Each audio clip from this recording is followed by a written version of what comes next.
Hey guys, this is chapter 4 of Daniel the Drawer.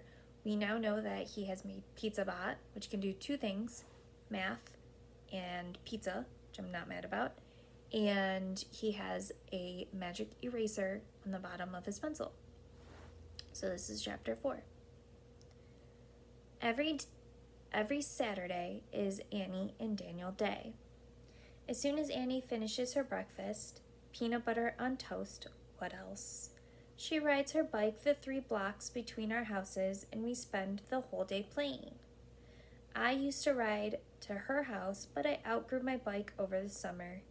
My parents said I have to use Lila's old bike until my birthday in March.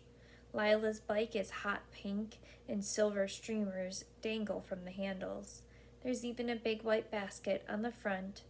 I'd rather walk barefoot over a pile of snapping turtles than be seen riding around on the Princess Mobile.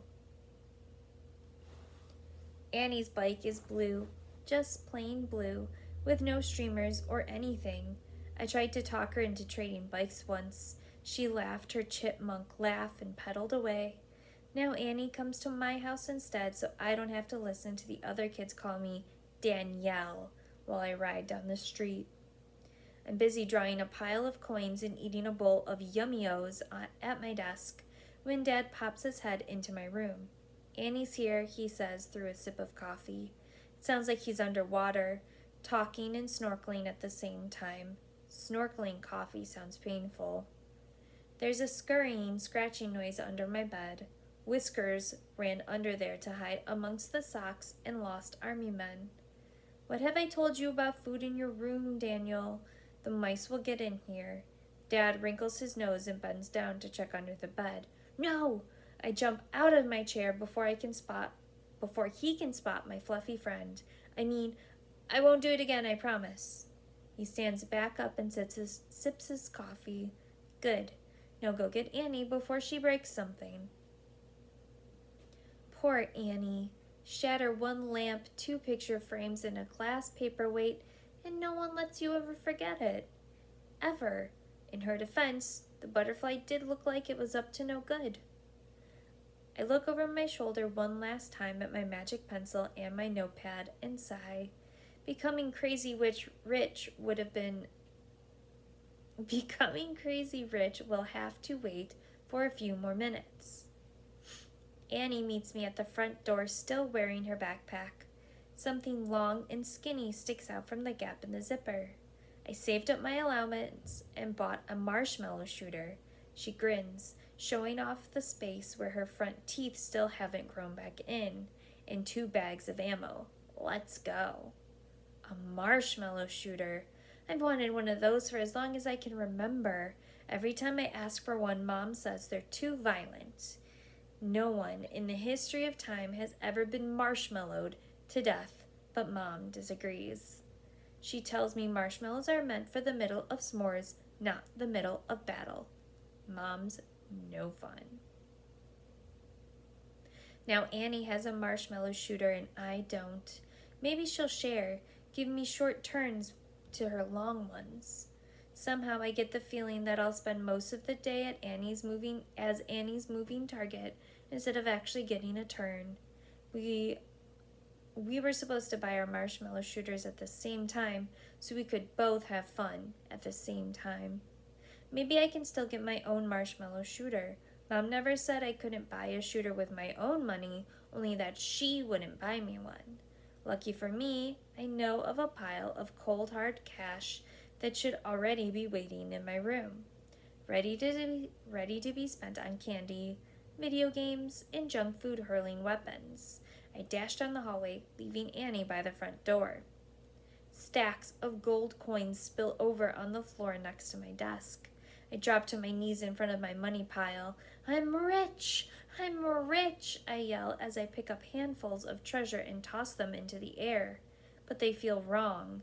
They're too light and crinkly in my fingers. I place one in my teeth and bite down just like I've seen them do in old movies, which is supposed to tell someone something. It tells me nothing, all right. It tells me something, all right. Silver foil and chocolate fill my mouth. Chocolate!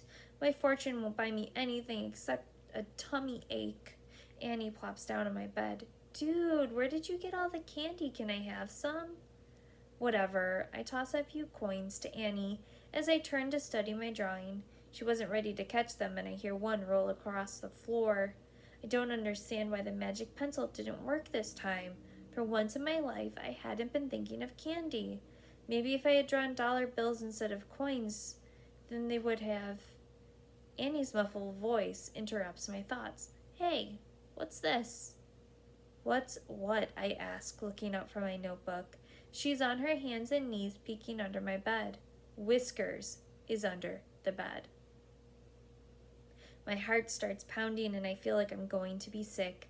Eventually, I planned on telling Annie about the magic pencil, really, but I thought eventually would be more like next week. The cat under your bed, Annie squeals. Whiskers is plastered against the floor wall, but his eyes give him away. They shine like a glow stick, even in the shadows. Meow? Whiskers offers.